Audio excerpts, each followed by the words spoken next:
Who makes some of the props?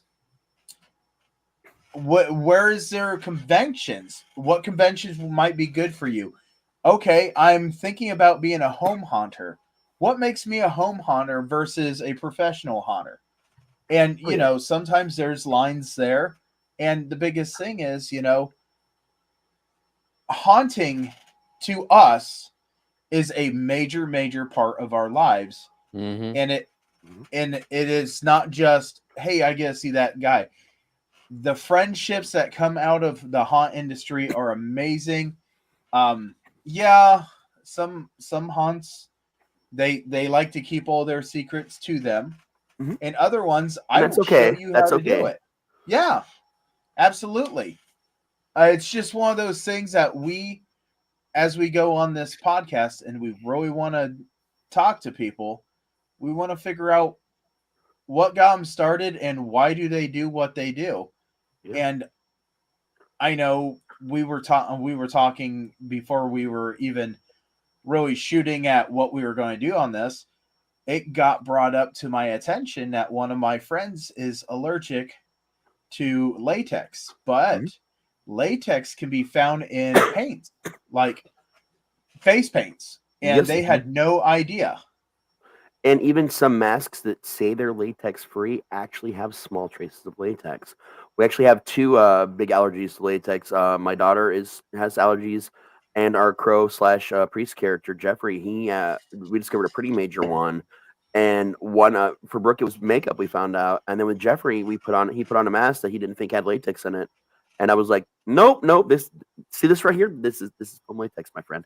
And he ended up having a real bad time from that. So you got to pay attention to that, man. And having an allergy to latex in the hunt industry is hard. You really got to hunt to find the makeups, and then you got to test a little patch on your skin to make sure, even though it doesn't say latex, you got to patch test first to make sure. And with the masks, it's kind of the same thing. Like put the mask material, put it inside out, put it against the spot on your wrist, put it somewhere where you can test it against your skin.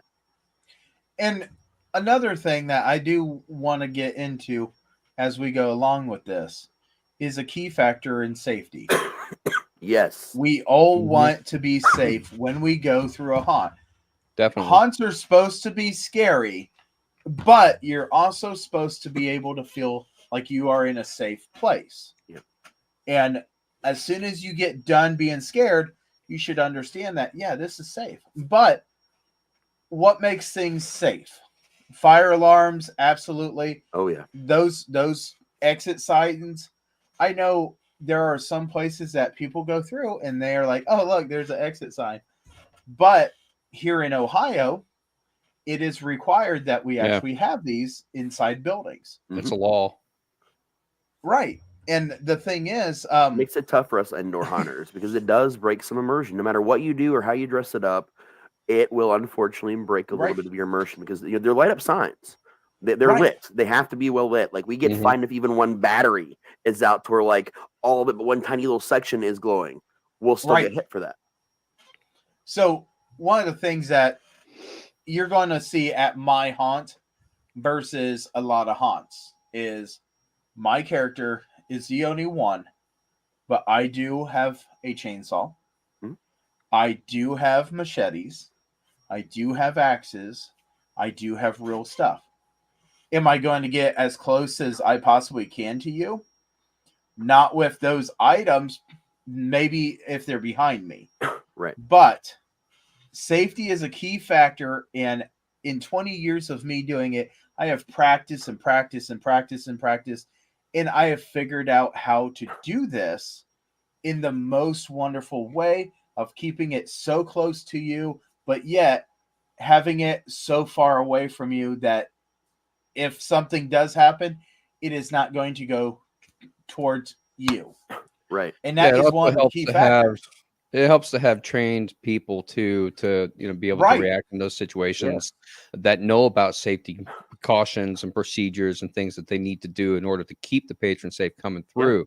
And that is something that we can get into as we go through more episodes when we start talking about actor training and all of that.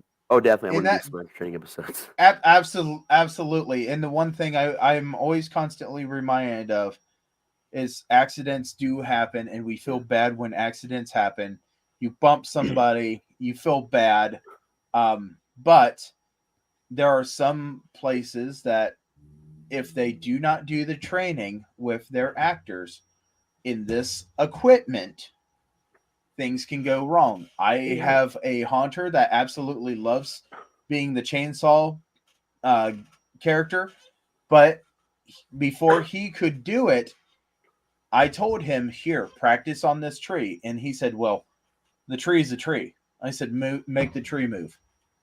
Yeah. And he did not take me seriously. And then finally he understood why you do this training. Because you can hurt a tree and it's not going to scream at you. You hurt a customer and it does. That's why training is so important. Safety is so important. Oh, yeah. You go to these haunts, keep your cell phones in your pockets. Keep your fucking phones in your pockets. I'll do it for him. Like, no one will fully understand. It is dark, our eyes adjusted, we're good, everybody's fine, and then you have this one person. It's like a movie theater. All of a sudden, they're going and they're like, oh, I can't find where I'm going, and they turn on their light. Right. That hurts. It causes problems. It takes a while for our eyes to get adjusted. And if And you're these doing are something things- somewhat dangerous when that light hits your eyes, accidents happen. Right. Can't- And that's the whole thing.